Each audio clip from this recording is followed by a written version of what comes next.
Merci pour vos questions. J'ai dit dans mon propos introductif, et je vous le redis avec beaucoup de clarté, que la France est un allié de la RDC, continuera de l'être.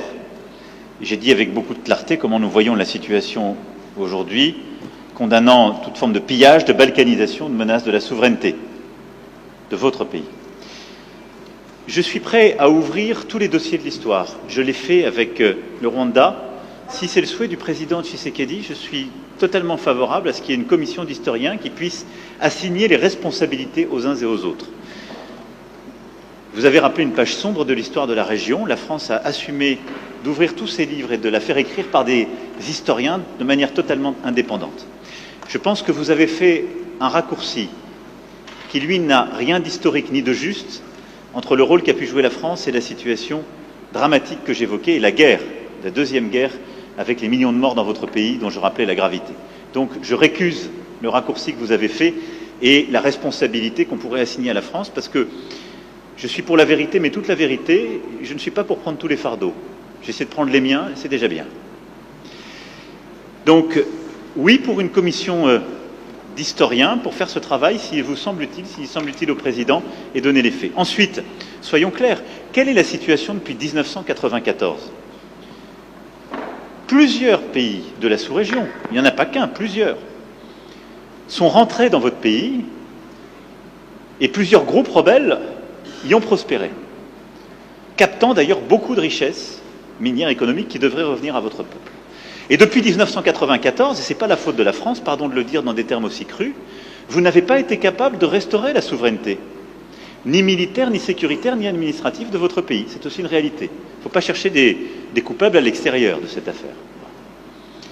Et donc, on en est dans cette situation qui a conduit à des drames absolus, à cette deuxième guerre, à des millions de morts, qu'on ne doit pas oublier, à la nécessité aussi, ce qui est une responsabilité qui doit se faire ici, ce n'est pas la France ou d'autres de le faire, de mettre en place une vraie justice, une justice transitionnelle, qui est la clé pour que celles et ceux qui parfois ont tué soient jugés.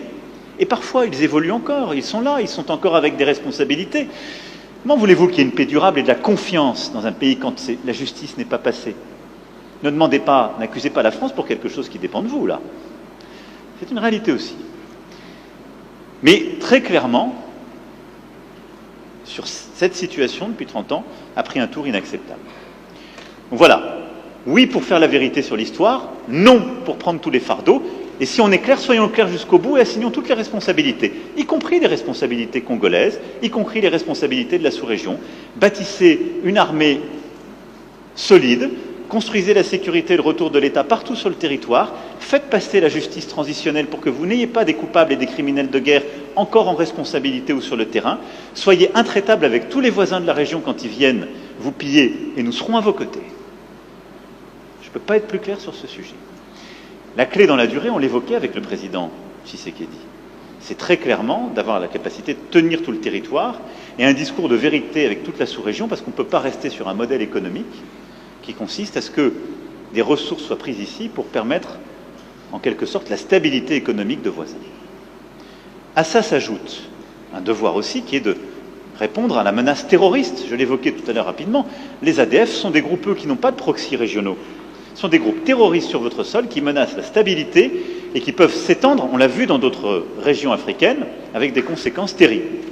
Et ces mouvements terroristes islamistes, il faut aussi les combattre, c'est une question de sécurité nationale.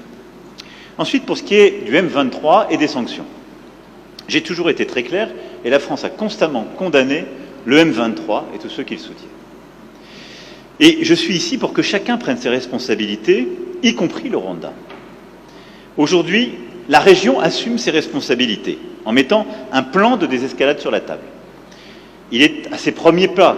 D'abord, il marque une convergence entre des mécanismes qui étaient séparés jusqu'alors. Ensuite, il commence à fonctionner, en tout cas je le regarde avec beaucoup d'estime, d'amitié si je puis dire, et de soutien. Et nous sommes d'accord, y compris avec le président Tshisekedi, pour appliquer ce plan et donner une chance à la paix. Donc nous avons une opportunité de résoudre, je l'espère, la question du M23. Nous avons aussi l'opportunité de traiter, ce faisant, si ce plan avec son chronogramme sont appliqués, enfin la question des FDLR. Donc je vais être très clair, ce n'est pas aujourd'hui qu'on doit tout bousculer. Aujourd'hui, il faut donner une chance à ce plan, à la médiation angolaise, à l'engagement des uns et des autres, aux résultats. Mais je serai tout aussi clair. Ceux qui feront obstacle à ce plan, et on le verra sur le terrain, puisque dans le cadre de la médiation, il y a un mécanisme de vérification sous pilotage angolais, qui pourra dire qui respecte, qui ne le respecte pas, avec des observateurs indépendants. Ceux qui feront obstacle à ce plan savent à quoi ils s'exposent, y compris à des sanctions.